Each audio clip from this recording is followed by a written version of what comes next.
Bloody reunion. दोस्तों, आज मैं ब्लडी रियूनियन मूवी को एक्सप्लेन करने वाला हूँ। कहानी की शुरुआत में हमें मिस पार्क नाम की एक टीचर दिखाई जाती है जो कि प्रेग्नेंट होती है। जब वो अपने स्टूडेंट्स के साथ होती है तो उसके डिलीवरी का समय आ जाता है। उसे तुरंत हॉस्पिटल ले जाया जाता है जहाँ उसे एक डिफॉर्म्ड बच्चा पैदा होता है। उसका पति उसे देखकर बहुत गुस्सा होता है। वो उसे मारना चाहता है पर मिसेज पार्क उसे रोक देती है। कुछ साल बाद उसका पति खुद को फांसी लगा लेता है क्योंकि उसका बच्चा सही नहीं दिखता था और मिसेज पार्क को अकेले ही उस बच्चे को पालना पड़ता है। फिर कहानी कुछ साल बाद की दिखाई जाती है जहां एक डिटेक्टिव मिस पार्क के घर इन्वेस्टिगेशन करने आया होता है क्योंकि वहां पुलिस को 5 लोगों की लाशें मिली थी जिन्हें बेरहमी से मारा गया था। तभी डिटेक्टिव को उसका कॉलीग बताता है कि इस क्राइम के 2 सर्वाइवर भी हैं जो कि हॉस्पिटल में हैं। ये सुनकर डिटेक्टिव हॉस्पिटल में जाकर वहां के डॉक्टर से मिलता है जो उसे बताता है कि उन 2 सर्वाइवर्स में से एक मिसेज पार्क है।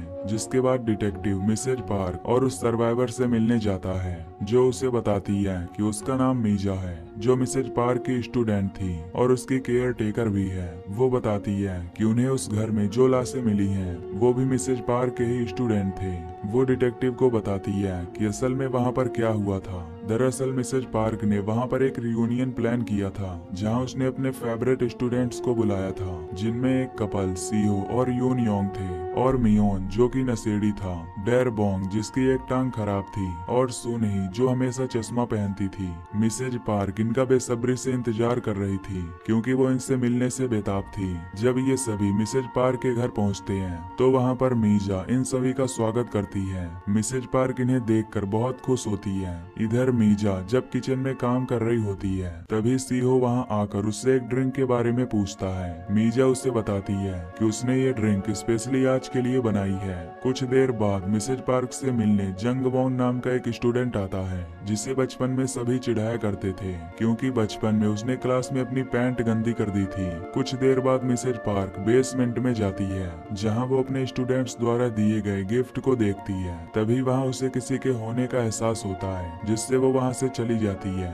इधर सुन ही जब अपने कपड़े बदल रही होती है तो उसे लगता है कि कोई उसे देख रहा है, लेकिन जब वो पीछे मुड़कर देखती है तो वहाँ पर कोई नहीं होता। फिर सुन ही मिसेज पार्क को वॉक पर ले जाती है जहाँ वो बताती है कि कैसे वो बचपन में उसके मोटापे को लेकर उसे चिढ़ाती थी। तभी वो उसे पहाड़ से नीचे गिराने वाली होती है पर वो रुक जाती है जिससे हमें पता चलता है कि वो मिसेज पार्क से चिढ़ती है। फिर ये सभी साथ बैठकर लंच करते हैं। तभी डरबोंग मिस पार्क से पूछता है कि उनका फेवरेट स्टूडेंट कौन है, जिस पर वो मियोंग का नाम लेती है क्योंकि बचपन से वो उसके बहुत करीब थी। जंग वॉन याद करता है कि बचपन में वो सभी मिस पार्क के बच्चे का मजाक उड़ाते थे जिससे मिस पार्क उसे हमेशा बेसमेंट में बंद रखती थी ताकि वो बाहर ना जा सके। वो लड़का अपना चेहरा छुपाने के लिए एक बनी मास्क पहनता था और सिर्फ जंग वॉन ही उससे दोस्ती करना चाहता था, लेकिन मिस पार्क समझती थी कि वो उसके बेटे का मजाक उड़ा रहा है, इसीलिए वो उसे पीटा करती थी। अब रात को डिनर पर सीहो बहुत पी लेता है और मिस पार्क को कहता है कि वो काफी गंदी टीचर थी। वो उससे कहता है कि यहाँ बैठा हर स्टूडेंट उससे नफरत करता है क्योंकि उन सभी के साथ उसने गलत किया था। और डरबोंग जब एक रेस में हार गया था तो उसने उसे बहुत पीटा था जिससे उसे एक टांग खोनी पड़ी थी। और सुनही के मोटापे का वो मजाक उड़ाती थी जिससे उसने पतला होने के लिए बहुत सारी सर्जरीज करवाई। और जंग वॉन को वो पीटा करती थी क्योंकि उसे लगता था कि वो उसके बेटे का मजाक उड़ा रहा है। ये सुनकर मिसेज पार्क रोने लगती है। तभी मीजा मिस पार्क को वहाँ से अंदर ले जाती है और समझाती है। इधर सभी स्टूडेंट्स मिस पार्क को ये सब बोलने पर पछतावा करते हैं और वो उसके बच्चे के बारे में बात करते हैं। डरबोंग कहता है कि वो एक राक्षस था और पता नहीं अब कहाँ होगा। इधर मीजा और यून योंग मिस पार्क के पास होती हैं जहाँ मीजा यून योंग से मिस पार्क को नहलाने के लिए कहती है जिस पर वो उसे नहलाने ले जाती है। यून योंग उसे बताती है कि बचपन में जब वो उसके लिए गिफ्ट लेकर आई थी तो उसने क्लास के सामने उसकी बेइज्जती की थी क्योंकि उसका गिफ्ट महंगा नहीं था। मिस पार्क उससे पुरानी बातें भूल जाने के लिए कहती है। तभी मिस पार्क उस बाथटब में डूबने लगती है पर यून योंग उसे नहीं बचाती। तभी वहाँ मीजा आकर उसे बचा लेती है। इधर सीहो जब बाहर होता है तो तभी बनी मास्क पहना एक आदमी वहाँ जाता है और एक ब्लेड से उस पर हमला कर देता है। फिर वो उसे घसीट कर अपने साथ ले जाता है और ब्लेड को उसके मुंह के अंदर डालकर उसे टॉर्चर करने लगता है जिससे उसकी वही मौत हो जाती है। यहाँ हम देखते हैं कि ये वही मास्क था जो मिस पार्क का बेटा पहना करता था, यानी वो किलर मिस पार्क का बेटा है जो अब उनसे बदला ले रहा है। इधर यून योंग अपने बॉयफ्रेंड को ढूंढने लगती है पर वो उसे कहीं नहीं मिलता। जब वो अपने कमरे के अंदर जाती है तो उसे कंबल के नीचे कोई लेटा हुआ दिखता है। उसे लगता है कि वो उसका बॉयफ्रेंड सीहो है, पर जब वो कंबल हटाती है तो वो सीहो नहीं होता बल्कि वहाँ वही बनी मास्क रखा होता है। तभी मिस पार्क का बेटा वहाँ पर आ जाता है और उसे भी उठाकर ले जाता है। वो उसे बेसमेंट में ले जाकर बांध देता है और उसकी आंखें फोड़ देता है जिससे उसकी मौत हो जाती है। इधर सोते हुए मियोंग हू को नींद नहीं आती, इसीलिए वो बाहर जाता है जहाँ वो याद करता है कि कैसे मिस पार्क उसे सेक्सुअली अब्यूज करती थी। इधर डेर बोंग दारू पीकर मिसेज पार्क के पास आता है। वो उसे डांटता है और कहता है कि उसकी वजह से उसकी एक टांग काम नहीं करती। तभी वहाँ मिस पार्क का बेटा आ जाता है जिसे देखकर डेर बोंग वहाँ से भागने लगता है। तभी वो किलर उसे पकड़ लेता है और उसे बेसमेंट में ले जाता है। वो उसे बांधकर एक बैट उसके सर में मारता है जिससे उसकी भी मौत हो जाती है। उसकी चिल्लाने की आवाज सुनकर मीजा बेसमेंट में जाती है जहां वो लाश देखकर जोर से चिल्लाती है। उसकी चिल्लाने की आवाज सुनकर मियोंग वहां आता है और उसे संभालता है। मियोंग जब वहां पर पड़ी लाशें देखता है तो वो जान जाता है कि मिस पार्क का बेटा उनसे बदला ले रहा है। तभी सुनही वहां आकर उन्हें बेसमेंट में बंद कर देती है और मिसेज पार्क के पास जाकर उसे मारने के लिए अपने साथ ले जाती है। पर तभी मियोंग और मीजा दरवाजा तोड़कर मिसेज पार्क को ढूंढने लगते हैं लेकिन वो उन्हें नहीं मिलती। ये देखकर मीजा जंगल की ओर जाती है जहाँ सुनही मिसेज पार्क को मारने ही वाली होती है, लेकिन तभी मीजा वहाँ आकर मिस पार्क को बचा लेती है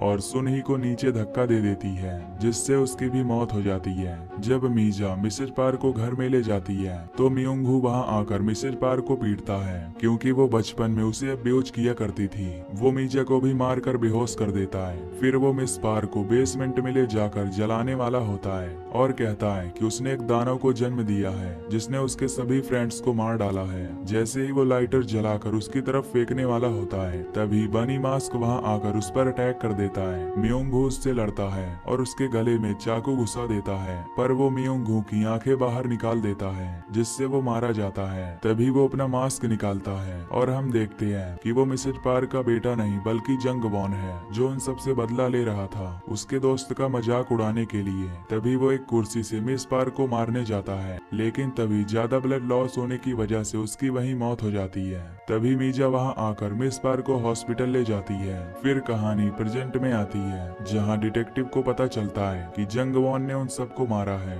वो अपने साथियों को जंग वॉन के घर का एड्रेस पता करने के लिए कहता है। उसका पता चलने पर पुलिस वहां जाती है जहां उन्हें वहां पर एक औरत की लाश दिखती है। डिटेक्टिव को वहां उन स्टूडेंट्स के पोस्टर भी दिखते हैं जिन पर उनके बारे में लिखा हुआ था। तभी वहां उन्हें एक औरत और लड़की की फोटो दिखती है जिससे उन्हें पता चलता है कि जंग वॉन एक लड़का नहीं बल्कि लड़की थी और वो मीजा ही है जो उसे एक झूठी कहानी बनाकर सुना रही थी। फिर हमें दिखाया जाता है कि जंग वॉन यानी मीजा ने उन सभी को अपनी बनाई हुई ड्रिंक पिलाई जिसमें कि एक जहर था जिसे पीकर वो सब तड़पने लगे और फिर जंग वॉन ने उन सभी को एक चाकू से मार डाला जिसे देखकर मिसेज पार्क बेहोश हो गई। फिर प्रेजेंट में जंग वॉन मिसेज पार्क को समुद्र किनारे ले जाती है। मिसेज पार्क उससे कहती है कि तुमने मुझे क्यों छोड़ दिया। जंग वॉन उससे कहती है कि बचपन में तुमने मुझे बहुत प्रताड़ित किया है। एक बार जब वो रेस हार गई तो उसने उससे बहुत स्कॉट करवाए जिससे उसकी एक टांग टूट गई और जब टीचर्स डे पर उसने उसके लिए गिफ्ट लाया था तो उसने उसकी बेइज्जती की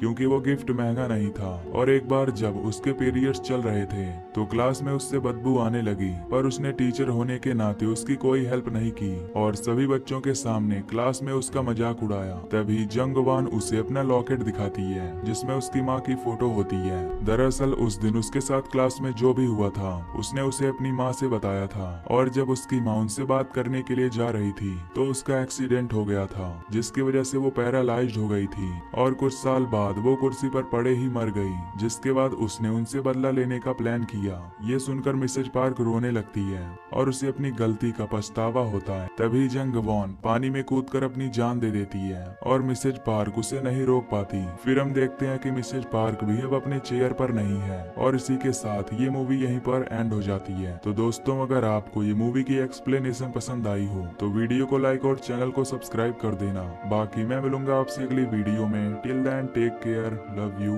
बाय बाय।